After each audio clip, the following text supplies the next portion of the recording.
Om Shanti. Good morning. साकार मुरली 24 मार्च 2023। बाबा की बहुत प्यारी मधुर मुरली का मीठा मंथन शुरू करने से पहले उस प्यार के सागर की प्यार भरी किरणों के नीचे बैठ जाते हैं और अनुभव करते हैं मैं प्रेम स्वरूप आत्मा हूं, प्रेम के सागर की संतान, मास्टर प्रेम स्वरूप हूं। आज मीठे बाबा ने कहा, मीठे बच्चे तुम रूहानी सोशल वर्कर हो। दुनिया में भी सोशल वर्कर होते हैं, लेकिन वो किसकी सेवा करते हैं? तन से सेवा करते हैं, धन से सेवा करते हैं या जन से सेवा करते हैं। लेकिन हम कौन सी सेवा करते हैं? मन से सेवा करते हैं।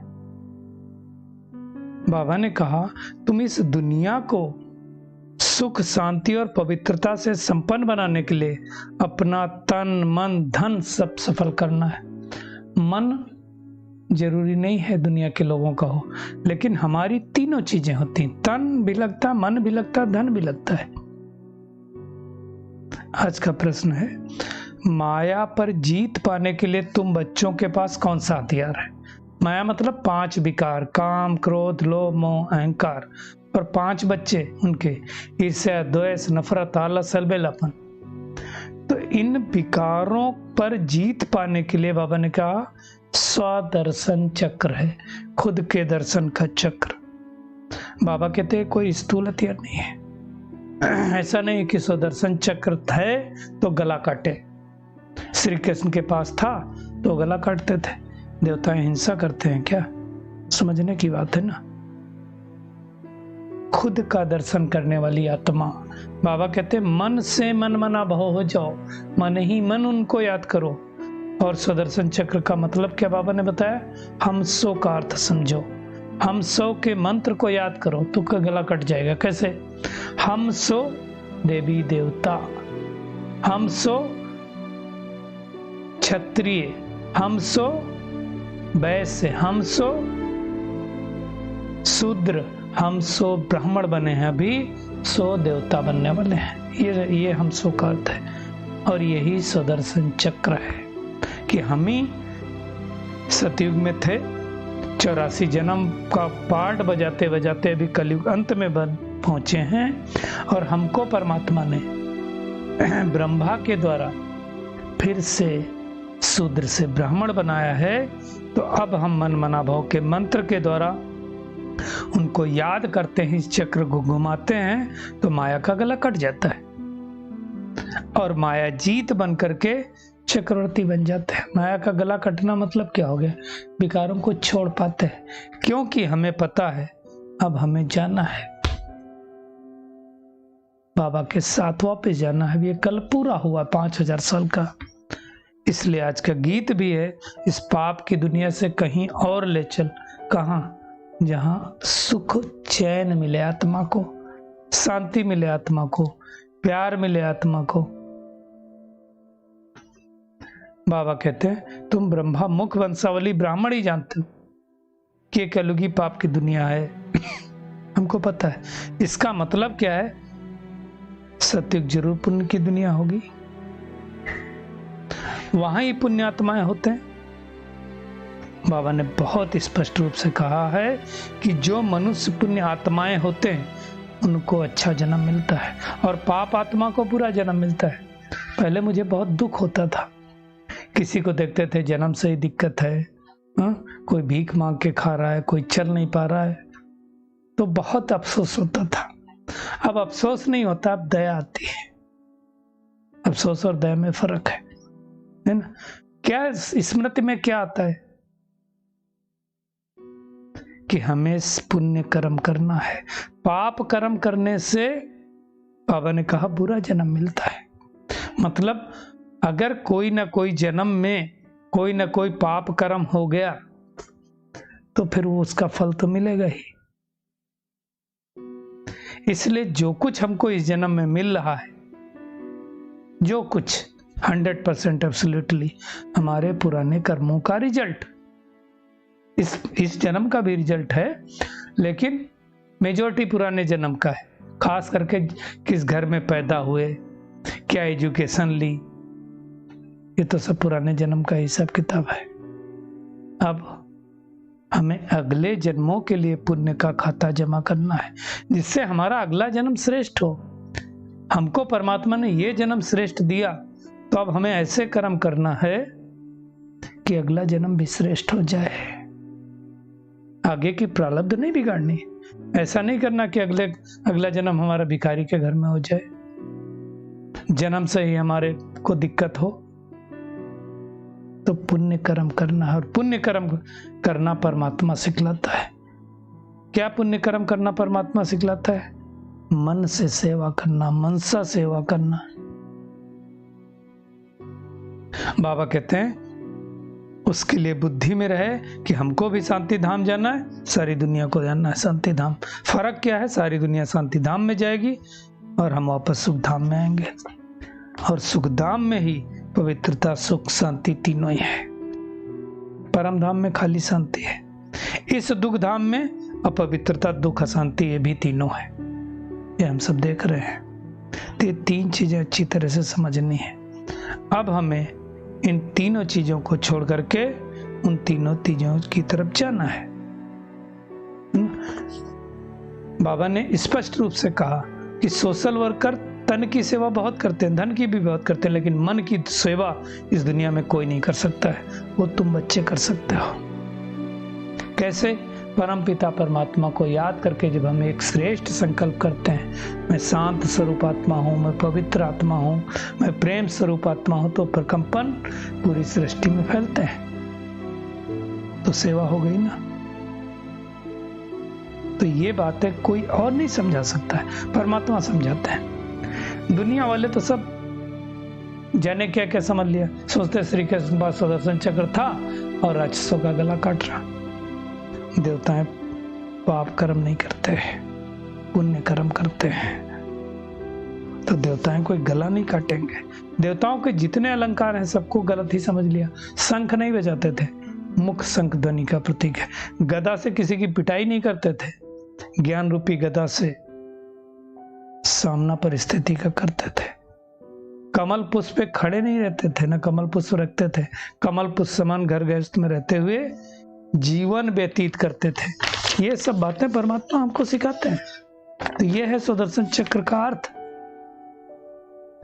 तो बाबा ने कहा, ये सुदर्शन चक्र घुमा करके चक्रवर्ती राजा बनना है तुमको, और माया का गला काटना है।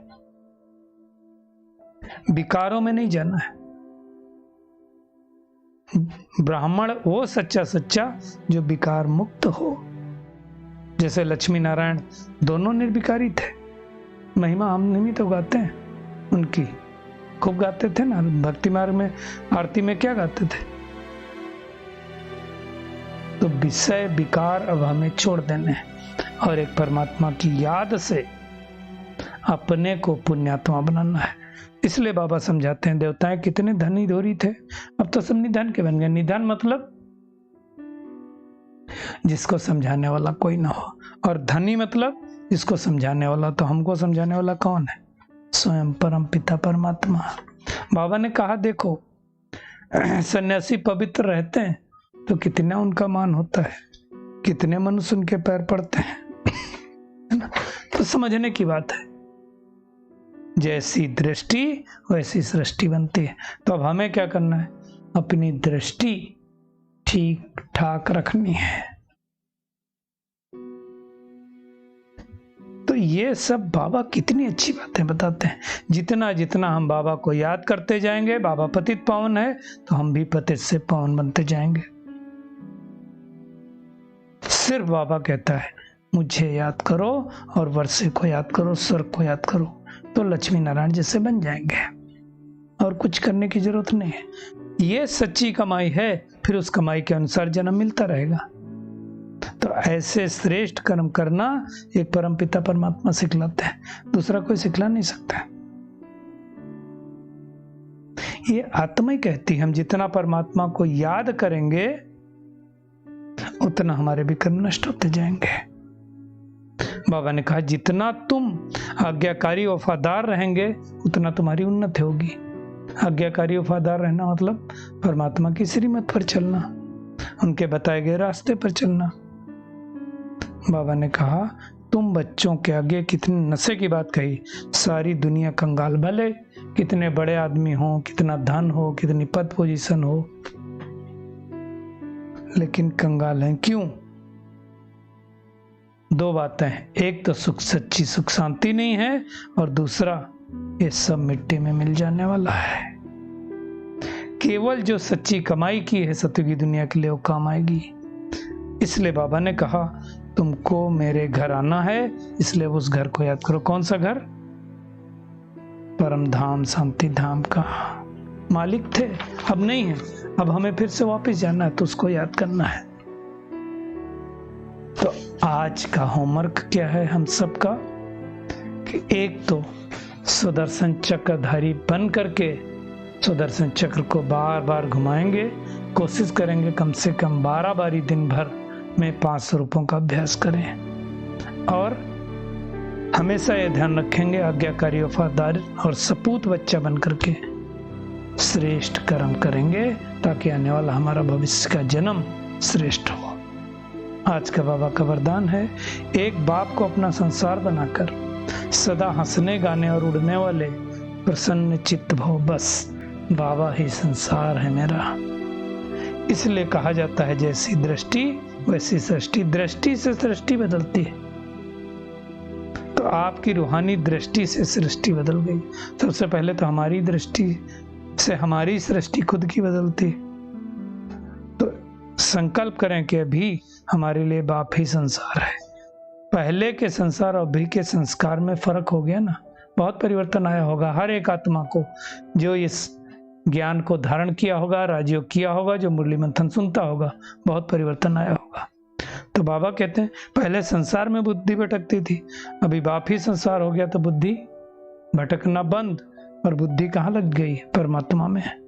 तो बाबा ने कहा इसलिए हंसते गाते उड़ते सदा प्रसन्न चित्त रहो। माया रुलाए तो भी नहीं रोना है। माया तो रुलाएगी, पेपर लाएगी, बहुत कुछ करेगी, कोई बात नहीं, सब कल्याणकारी है।